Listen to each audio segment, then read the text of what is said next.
Woo-wee, what's going on YouTube? It's Donnie B all day. So, I'm continuing on with this series of blades you can EDC by category.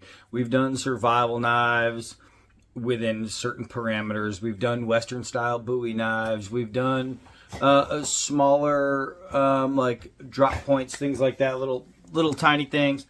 And today we're going to reach a different category. And the reason I really wanted to do this category is because one of the knives in this category is very, very commonly carried as far as a regular EDC. The dog started pulling you away. And that is this guy right here, the Buck 119. The Buck 119 is an absolute staple among fixed blade carries. So today's carries are going to be hunting knives. Straight up hunting knives that you can EDC. Now remember, when I do these, I'm not telling you these are the best 4, these are the only 4, these are the top 4 in this category. No. Every time I bring you 4 knives, it's just 4 knives you can EDC. It has nothing to do with the best or the worst or anything like that. It's just a thing. I mean, I've got 100 hunting knives. I just pulled out 4 that are good to EDC. Point blank. So don't get all, but you're talking about that one, but you have no idea because you carry this is much better. I don't care. I'm telling you 4 that you can EDC. And in a state that allows it anyway, because sometimes you cannot EDC a blade this big, but in places you can. A lot of people carry this one. So while it's in my hand, let's just get started with the first of the 4 knives, hunting knives that you can EDC, and we are talking about the very classic Buck 119. Not oversized, nice simple size. This is a great hunting knife. It's great for pelting and processing and all that jazz. Just a tried and true hunting knife. I mean, it's one of those been there, done that type blades. This thing has been around for a very long time. This model itself, I believe, is over 50 years old, and it just keeps going strong, right? They have so many different things. You can get the 120, which is a little bit longer, you know, the Scream knife. But the 119, is the most classic of classics when you're talking about hunting knives and notoriety, right? And it's just like when you're talking about folding knives, the Buck 110 is the most commonly known and commonly carried leather pouch hunting knife carried. So Buck must have been doing something right when they designed this one in the 110. It was made to be an outdoorsman's knife. It was made to be with a hunter 24/7, and they did a great job of making sure that it was going to be comfortable, that it was going to be reliable, it was going to stay sharp. They did a great job on making sure it was going to be everything you needed it to be, including, oh wow, what a smell, this amazing leather sheath that they really haven't done much changes to over the years. It's just a properly done sheath. There's no need for a retention strap because of this. That is the retention strap. See that? It's not falling out. This little piece of leather folds in front of that. So to get it out, you just move that, boop, and it comes right out. It's so stupid, it's genius. To have the leather wrap around the guard and act as a retention strap, it's genius. It's a really, really good design on the sheath. It sits in a great position. It's not too high, it's not too low. It's just everything you want. You want it up here because when you're hunting, you want to be able to take it out and go right into the animal and have it there. You want it by your side. You don't want to be kneeling down and fiddle around down by your middle leg. Just a really, really good overall design. The Buck 119. Sticking with Buck, we're going to go right to the 124. This thing is one of my all-time favorite bucks, one of my all-time favorite knives. And again, same sheath style, so I can unbutton it and I don't have to worry about losing my knife.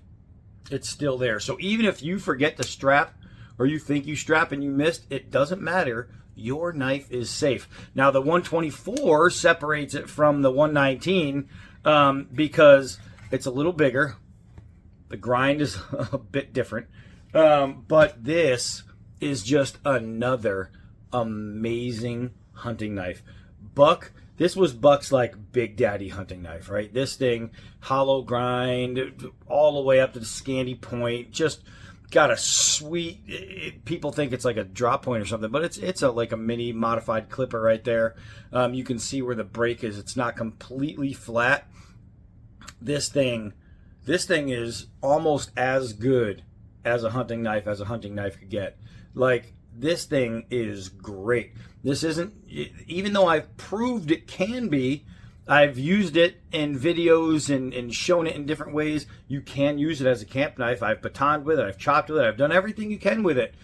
But this is a straight up hunting knife. You see how that glare goes in? That's because of the hollow grind. It goes this way. Holds a really, really mean edge. But that means by improper use, so you jab it into a piece of wood and you twist it, you can take a little chunk out of there. So it's advised not to, but it's not designed to be that. It's designed to be something to cut and process meat all freaking day long, and it will absolutely do that. The 124 is not only beautiful, it's not only big, but it's just proper. It absolutely freaking works. This is one of the better hunting knives you will ever see. And not only that, it's easy to carry. Again, it's a lot because of the way they do the sheath. It just simplifies everything when carrying, just because of where it sits. Outside of that, I'll tell you what, man. Again, prime, great leather. This is one of those knives that any outdoorsman should have in their collection. You should honestly have a 119, but this is one that you should have in your collection. And most people who are true huntsmen do have in their collection. Now, a knife that most people don't have in their collection, but would probably love it, is another hunting knife, and probably my favorite hunting knife. Designated hunting knife, and I'm going to show you the sheath first because it doesn't get any better than this. It does not get any better than this. This sheath is amazing. You see the cow fur inlay. It's just amazing sheath. You can absolutely remove the frog and have just the sheath to put in a pack if you would like. But the leather on this is phenomenal. I mean, just look at the slot. Look at how much meat there is up here. Do you know what that means? Your tip isn't going through. It's not like a leather sheath from KBAR, which we'll get into. The KBAR leather sheaths are really thin in the top, and over time, what happens is your tip ends up poking through because they weren't made very well. They're awesome leather, very soft, very nice, but they just weren't made well. Not thick enough. This, completely different. So, as you can see, this is a Hen and Rooster. And this is amazing. The blade shape, the blade width, everything, I mean, just everything, the grind, everything about this. It's not just stag, but it's true full tang stag, the best way you can have it. This knife right here is freaking awesome. Now, I know this is, I believe, an Amos Gomez design, and they do have a designation on here so you can see it. It is the 0, so it's HRDS 0001 DS. What is that? A T? It's backwards to me. And it is amazing. Made in Spain. This knife is freaking amazing. Limited edition. I'll tell you what, you go onto a Hen and Rooster site, and if you see any blade that looks like this, buy that freaking knife. This knife, so I tell you, it's not the top 4, blah, blah, blah. It's not, but this would be in my top. This would be in my top easy. This is my favorite hunting knife. I freaking love it. I've done a nice hard use review on this so you can really get a good look at it. It is just immaculate. This knife is freaking awesome. The sheath is awesome. It's just one of those things that you put this on your side and people see it and they think, wow, that's nice. That's classy looking. And it is. The real stag, the beautiful steel, the amazing sheath, everything about this just screams buy me, use me, keep me. Hen and Rooster just does an amazing job of making immaculate hunting knives.